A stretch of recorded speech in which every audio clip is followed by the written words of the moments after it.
Hey, have you ever wondered why UP turns out so many terrible people? From cases like Martin Romualdez and Ferdinand Marcos Sr. and Cheese Escudero, these people all seem like they suck.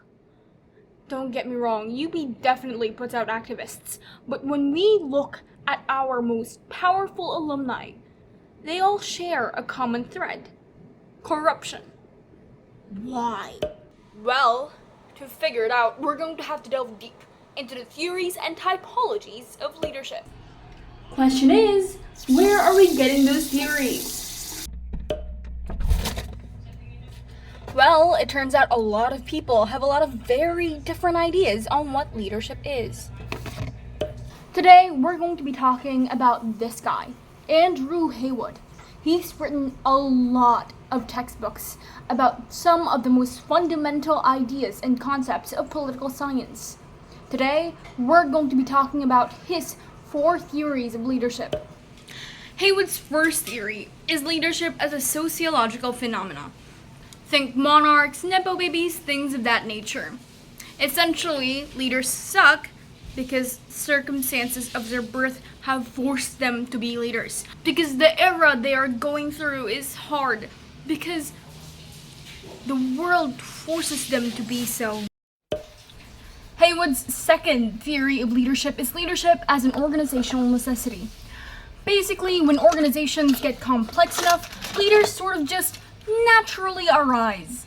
Have you ever been in a group work? You know how someone always steps up to make sure things get done? It's sort of like that. Heywood's next theory is leadership as a natural gift. Some people are born to rule, other people are born to be ruled. Leaders just have certain natural charisma and je ne sais quoi that no one else has. If you suck as a leader, you're just not good enough.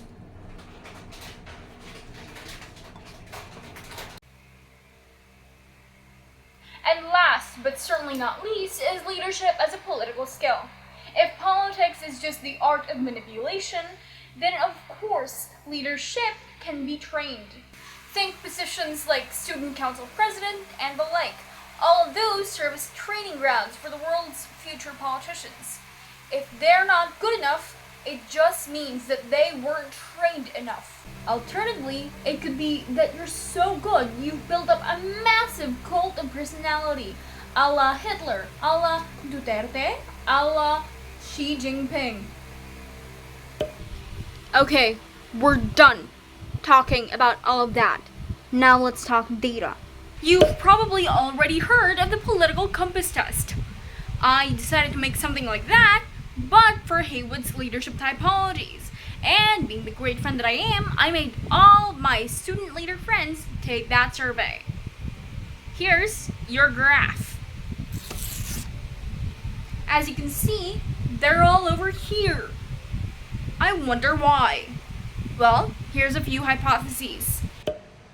First of all, why does nobody seem to be up there in the y-axis, where leadership as a natural gift lives?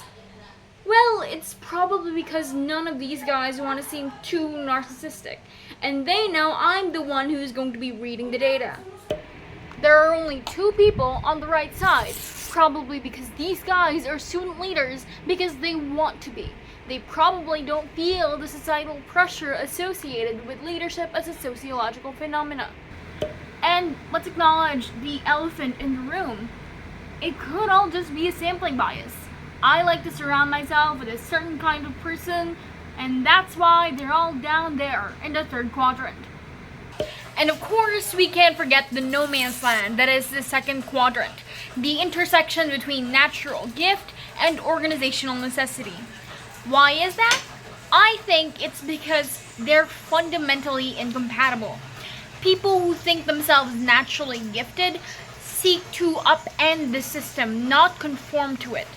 If they succeed, it shouldn't be because of the system, it's because they're just that good. Well, I guess that's it. Okay, so we're done. What have we learned today? Well, we learned about Heywood's 4 theories and typologies of leadership, each of which help explain why leaders suck so much and so often. We've done a deep dive on data on student leaders all throughout different UP constituencies, and I guess I'll leave you with this. My friend group and my social circle is very economically well off and very politically and academically active. In a way, we could sort of consider them a microcosm of Philippine politics.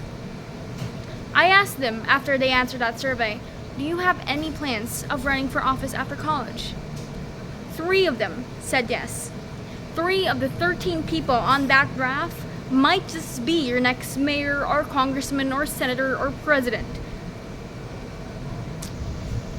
I guess what I'm trying to say is that if we want to go beyond just the theories and actually figure out why leaders are corrupt or why they're good or why they suck, etc., we're going to have to turn our attention to the student leaders of UP Diliman and the UP constituencies in general, because this is where the future of the nation is made.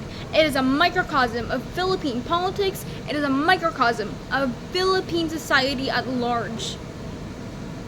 This is the home of your nation's future leaders, and it's time that we treated them as such.